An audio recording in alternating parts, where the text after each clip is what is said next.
Hey everybody, welcome. Welcome to the show. I'm so glad you could join me today. Got the colors looking okay. Hope you had a good weekend. Watch the Super Bowl, all that good stuff. We got a great show today. We're going to go through the news of the day, and I got an idea. I was thinking about this, about the Olympics, and that Russia's not there. I'm like, what's up with that? So that's the main story, but we'll get to all the other stories of the day. So we got a couple people here. What's up, chat? Glad you could join me. And yeah, let's see if we can just get into it, shall we?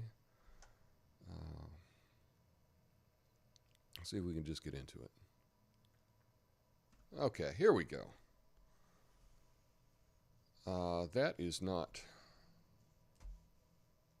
Oh, hang on. Hang on. Oh my goodness. I thought I had it set. Anyway, I am a new, I think I told you I'm a new great uncle.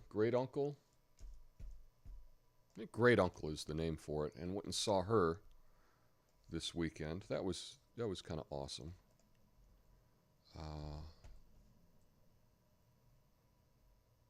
So anyway, let's oh my goodness.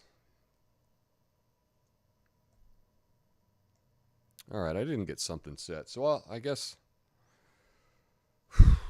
my goodness. I can't seem to do anything right. All right, I'll just get into it and yeah, let's talk about neutrality as a cover, shall we? This is kind of a interesting idea. Everyone trusts the word neutral. Neutral sounds fair, above the fight, no side, no agenda, just standards and rules. But neutrality is also one of the most powerful shields an institution can claim, okay? Because once people believe you're neutral, they stop interrogating your decisions.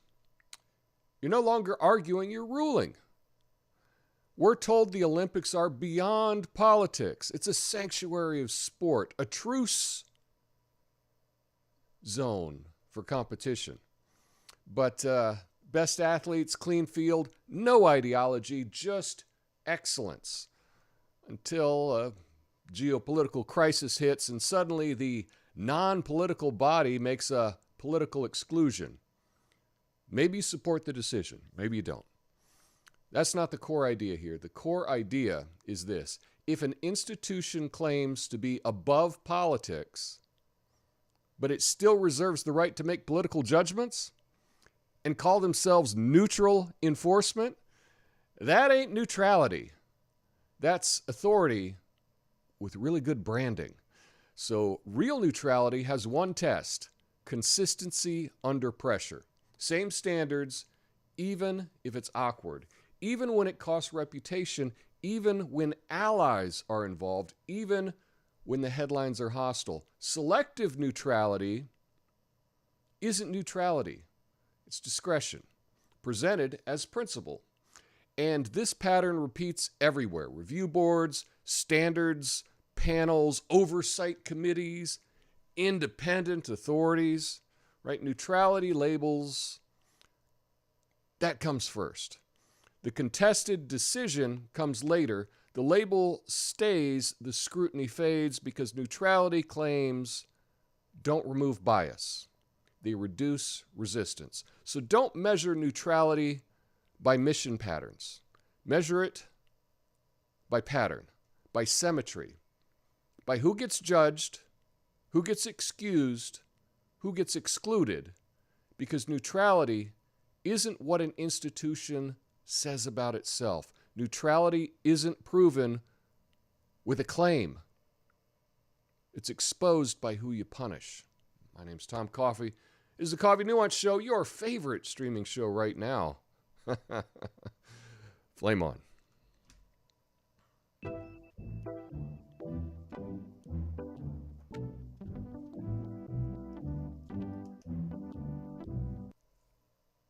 All right, so this is the idea we're talking about, and this is the claim, right? This is the core idea that neutrality is a shortcut for credibility.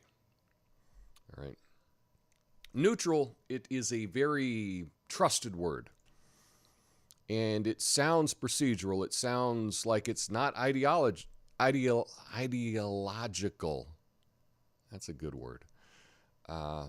And what it does is it lowers your skepticism immediately because you hear, it's neutral. Cool. I don't have to think. Someone neutral is on the case. But a lot of times, maybe more often than not, it's declared before it's even proven. So neutrality is a reputation armor.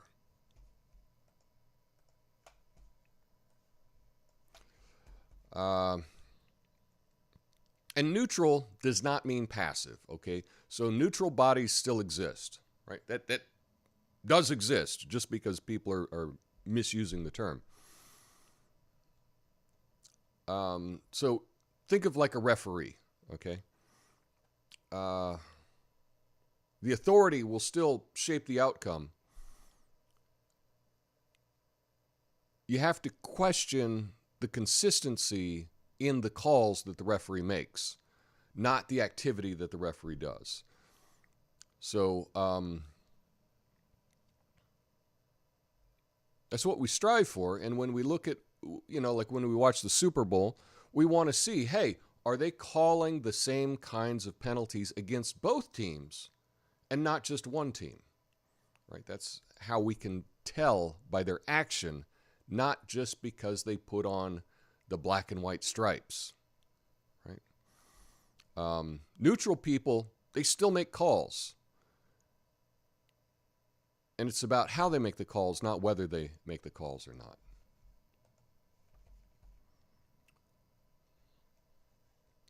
So the idea that I want to get across here is if you have a claim, right, then comes trust, and then you judge it, and then it's a shield, okay? So the claim of neutrality comes first, and then by making that claim, we grant them all this trust, which is kind of unearned, right? So an example for this would be fact-checking. And I tell you what, I fell for this for a long time. I'm kind of shocked at how long it took me to realize that fact-checking, these independent fact-checkers, it's like, oh, well, then they're neutral. They're unbiased, right? And then you look into where they get their funding, and you're like, oh, really? All your funding is coming out of a United States State Department cutout? Well, that's probably not too neutral then, right? But the claim of neutrality is a shield. So the neutrality label arrives before any controversial decision is made. And so we're just on board because we think that they're unbiased. Okay. And this can be really costly, right? So easy cases prove absolutely nothing, right? So in the example of fact-checking, yes, they can fact-check an obviously bogus urban legend, right? And they can say, oh, this is fake, right? Those kinds of things don't prove that the fact-checking organization is neutral, right? What matters is we need to look at the symmetry of what they fact-check. So, for example, if all of the fact-checks of one political party are very, very critical, and on the other political party they are not that much, they're fact-checking some weak stuff, then we can see that there's not consistency, and then it's pretty clear that even though they claim to be unbiased, that they're not. So neutrality is only visible if it's expensive, right? And So here's the example for the Olympics, right? The thought is that the Olympics are above politics, right? We hear that. But yet they're making this geopolitical exclusion by saying, hey, Russia, you started a war with Ukraine, right? So therefore, you can't be in the Olympics. Now, I know technically some of the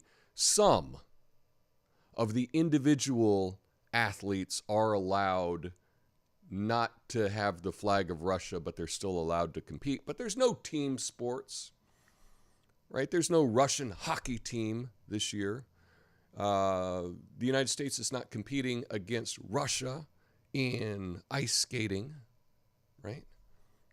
They've just been taken off the map here. And there's not a lot of consistency, because if you were to say, oh, if you start wars, you can't be in the Olympics, have you looked in the mirror? And you can see here that the brand of the Olympics doesn't really match up with the behavior of the Olympics. And it's the same in sports and academia and all kinds of things, right? Apolitical branding doesn't prevent political decisions.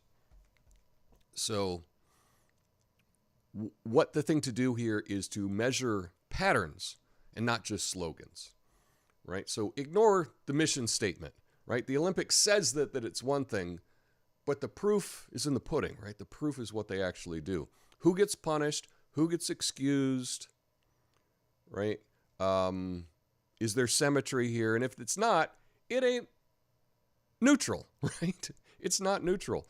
Don't listen to neutrality. Audit neutrality. And so that's the topic that I wanted to talk about today. Especially, I was thinking about this when it came to the Olympics.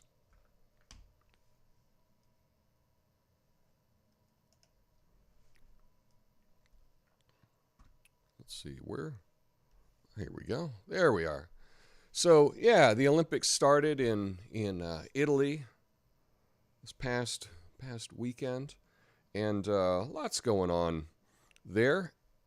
But I was really disappointed that, Russia is not allowed to participate, because it's supposed to be the best of the best, and it's supposed to be a kind of a unifying world thing that's above politics, and we all get together and show off the talented athletes that we have. But that's not the case.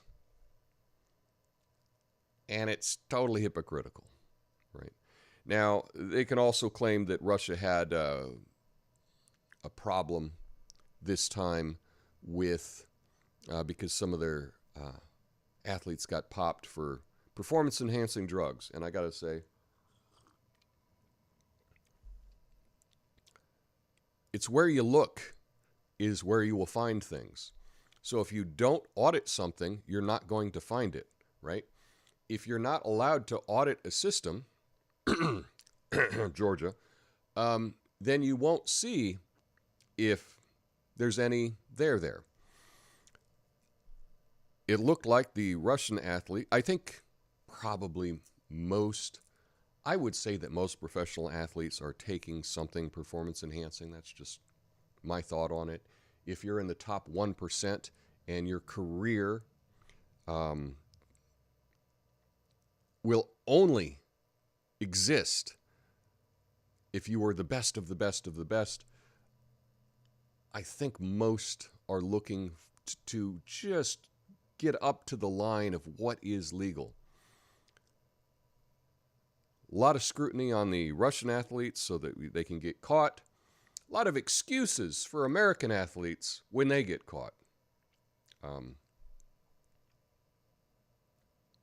So, yeah, I didn't see any neutrality with the Olympics at all, which is a shame, because I think that this would be a kind of a unifying time that we can all come together as Earthlings, right? Anyway, let's get to the news of the day, shall we?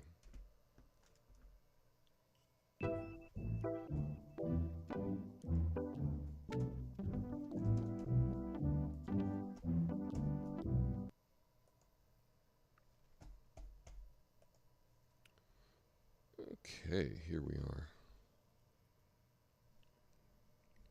And this is a crazy one. Nope.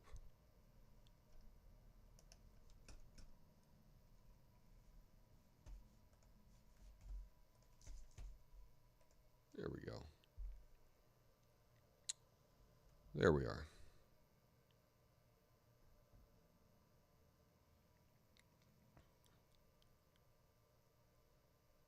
Okay. And I guess nobody's here.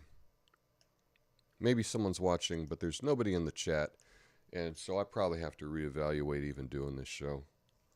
Maybe I need to just make a new channel and start again. Because I try to put something nice together.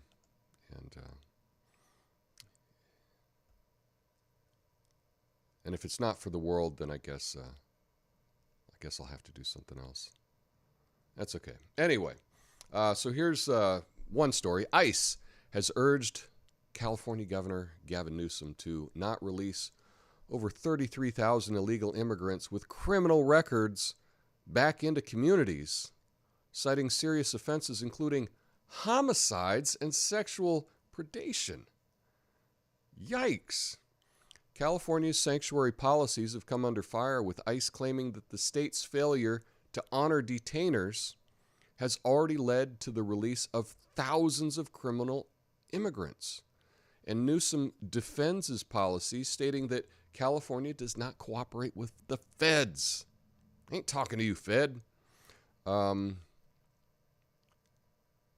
This sounds so dystopian, it doesn't sound like I'm living in reality. Like, this cannot be a real story. That California is releasing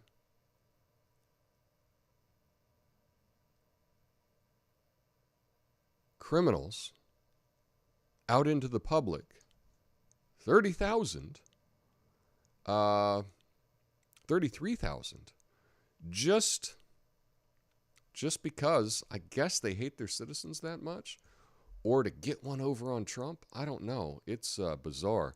You know, California's so progressive, even criminals are getting sanctuary. What do we have next? A day spa for felons, right? I mean, I think back to the program. There was a program in San Francisco where they were giving out free beer to homeless alcoholics to help them.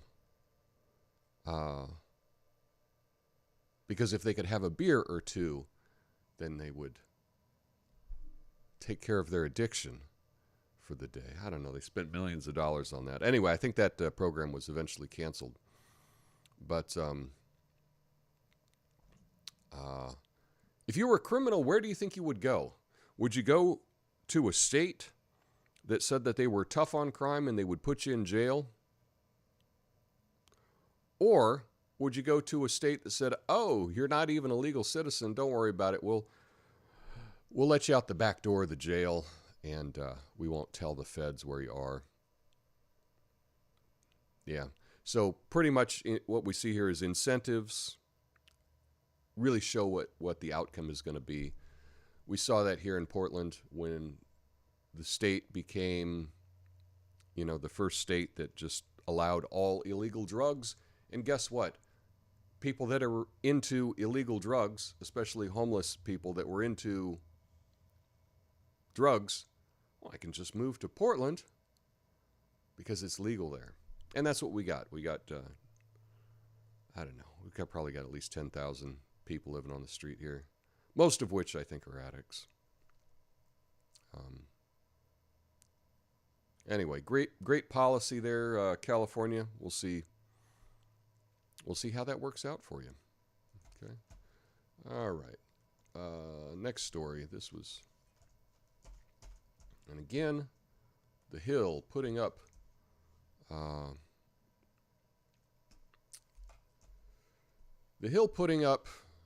videos on their page that have nothing to do with the story.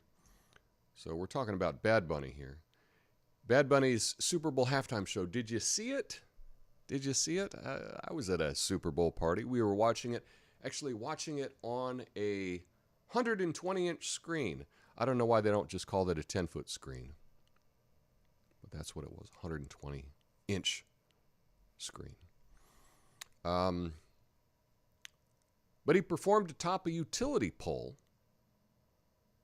amidst malfunctioning power lines. Did you catch that? That was one of the things where he climbed up there, and there was a couple other people on utility poles. But this was a metaphor for Puerto Rico's ongoing struggle with infrastructure issues, and it's kind of a unique way to draw attention to it, right? It was a entertaining halftime show. Kind of Puerto Rican culture was front and center. Yeah, here we go. This is him up on top of a utility pole.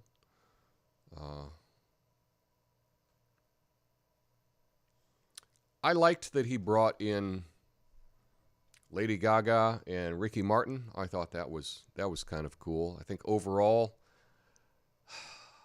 I don't know if it really if it was really the most appropriate for halftime, but you know what? I think the halftime show for the Super Bowl in many ways is like Saturday Night Live, right? People look at it and say, oh, it used to be better. Oh, it used to be better. It used to be better. I had that feeling when I was in 6th grade watching Saturday Night Live with a friend.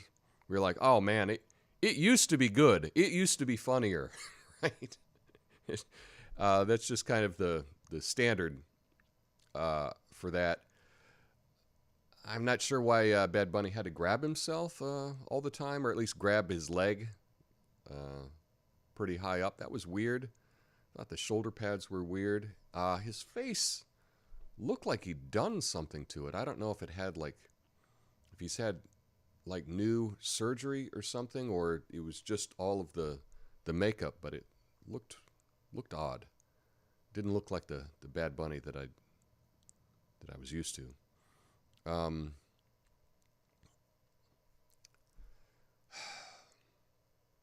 I don't know. Does every Super Bowl halftime show have to include a social message? Does it? I don't know. I guess, he can be seen as a hero in Puerto Rican for somehow drawing attention to things that are happening in Puerto Rico. So I guess whatever, he didn't show up in a dress. Well, I think probably people were happy about that. And overall, it did kind of seem to be a nice, semi-wholesome halftime show. I don't know. I don't think it was great. And I don't think most people got it. And it was odd that the entire thing was in Spanish. But anyway, that's one of the things people are talking about. But what else are people talking about? Maybe they're not. But the U.S. Department of War has expanded its crackdown on Venezuelan oil shipments recently, boarding the tanker Aquila 2, maybe that's Aquila Dos, in the Indian Ocean after tracking it to the Caribbean. So U.S. officials are claiming, right, that the Aquila 2 was evading sanctions by transporting crude oil to China. Well, don't worry about that, because the Don Roe Doctrine, not only are we enforcing things in this hemisphere, if you're in this hemisphere, we're enforcing your stuff worldwide. They grabbed another Venezuelan oil tanker. So, I don't know. Don't mess with the Don, I guess. Right?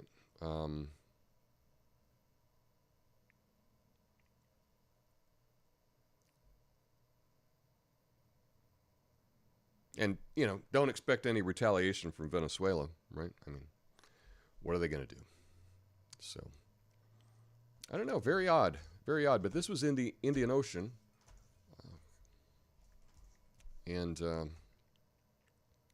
So, yeah. I guess we're enforcing this worldwide now. How about that? Okay, this was an interesting story, I thought. Thomas Massie, right, everyone's favorite libertarian-ish Republican representative, has sparked controversy by asking his social media followers which documents related to Epstein he should review. Right, so as you may know, they dumped 3 million files last week. It's a lot to go through.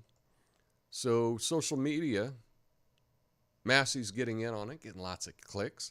He's saying, hey, public, I need to know. And so what they did this last weekend is they're allowing Congress to look at these documents that they released to the public that were redacted. Now Congress can go in and look at them unredacted. So they're still not unredacted to the world, but they are unredacted to Congress. So Thomas Massie says, hey, what should I go look at? So if you're strong on X, maybe you could influence a congressman to go check out a particular document that you might be interested in. This is a really unique way of kind of crowdsourcing what you're going to work on.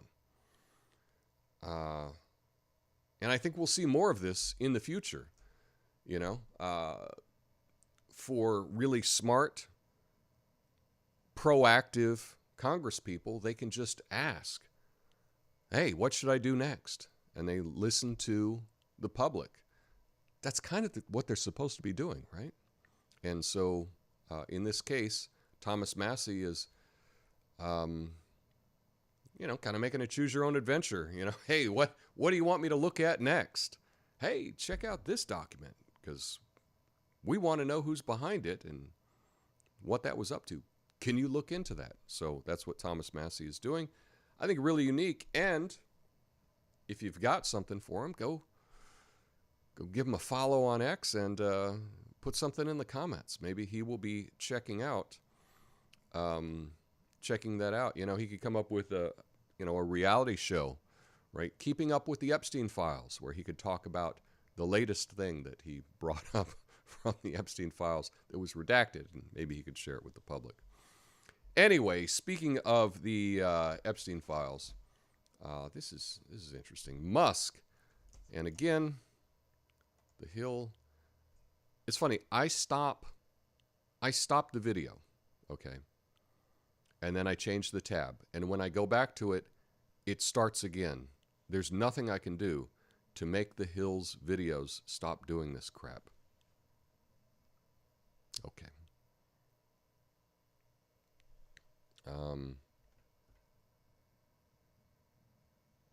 Let's see.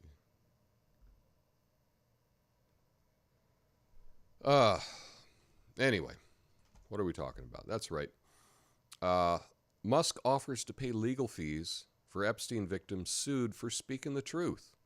Well, that's a pretty generous thing to do. Elon Musk recently announced he'd cover the legal fees for any Epstein survivor sued for speaking out about their experiences. So there's been a lot of talk about will people named in this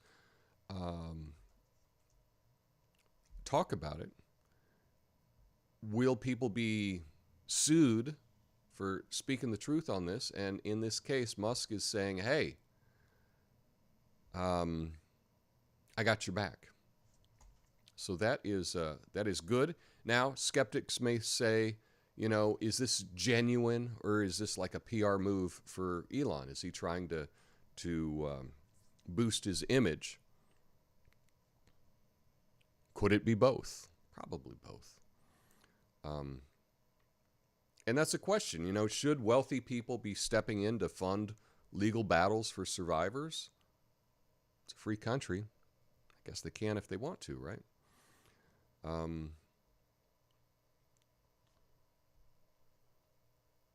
Yeah, I'm glad someone is, because I think that someone needs to have the back of people who have been victims, and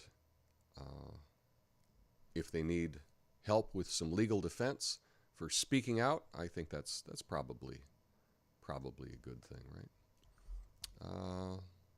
what else do we have here? So this is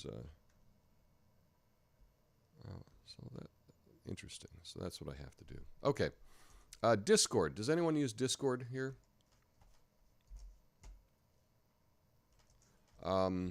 It's introducing a new age assurance technology, right? That sounds very Orwellian, right? And it's mandating that users submit a video selfie or ID for full access to the platform. So they're doing this under the guise of making it a teen appropriate experience. Starting next month, you're going to have to essentially dox yourself to use it. I don't know, another corporation just giving over biometrics to another corporation so that they can lose it in a data breach, right? Because we know that that's what happens pretty much every time. And they're doing this under the guise of safety.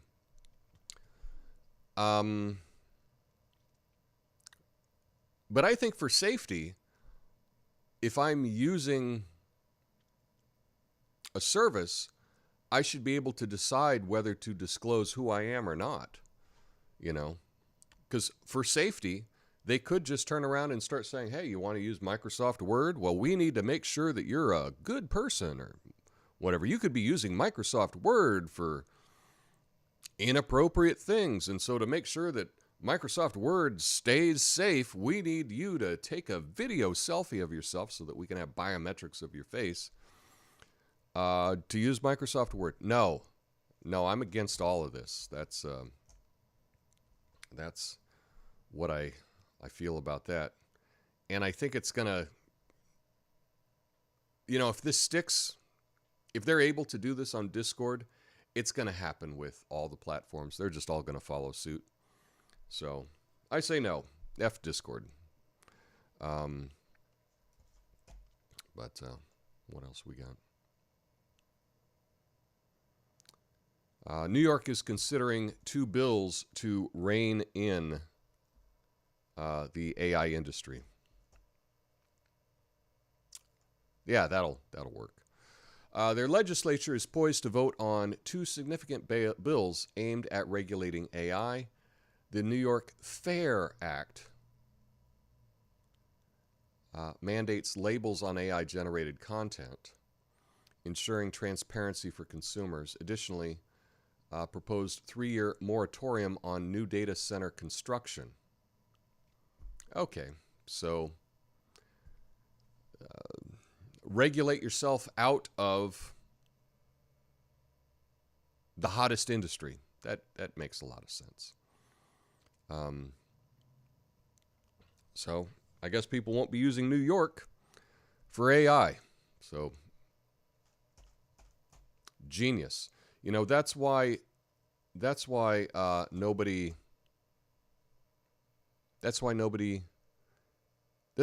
big tech companies in Europe, right? Because they overly regulate everything that's happening in Europe, in technology. So no tech companies want to exist in Europe. And I think if New York says this about AI, New York is going to be, I guess, out of the game. But lastly, we'll talk about all the AI commercials from the Super Bowl, I guess. Did you watch the Super Bowl? I am very happy. I am in Portland, so I'm in the Pacific Northwest here. There's a little, see if you can see this, little Seahawks magnet that my brother-in-law made on his 3D printer. It's got a little magnet on the back, but go Seahawks. That was a lot of fun watching the Super Bowl last night. But I think you got to be pretty, oh, man, why? I will not be using The Verge in the future as a source for stories because it will not let me show it without putting up some membership crap. Oh, well. Anyway, The AI-generated ads were not very impressive. In fact, most of them were not as good as what you would get on your own X feed. Right? So they were all kind of subpar. Critics, everybody, argues that this lack of creativity totally missed the mark. And there really weren't any awesome AI ads, like nothing. And so is that showing that AI in marketing is a good thing, a bad thing? Nothing was really that memorable, was it? Nothing AI was. So what does that say about the future of advertising? It doesn't say anything. Probably they'll stick with AI because it's cheaper.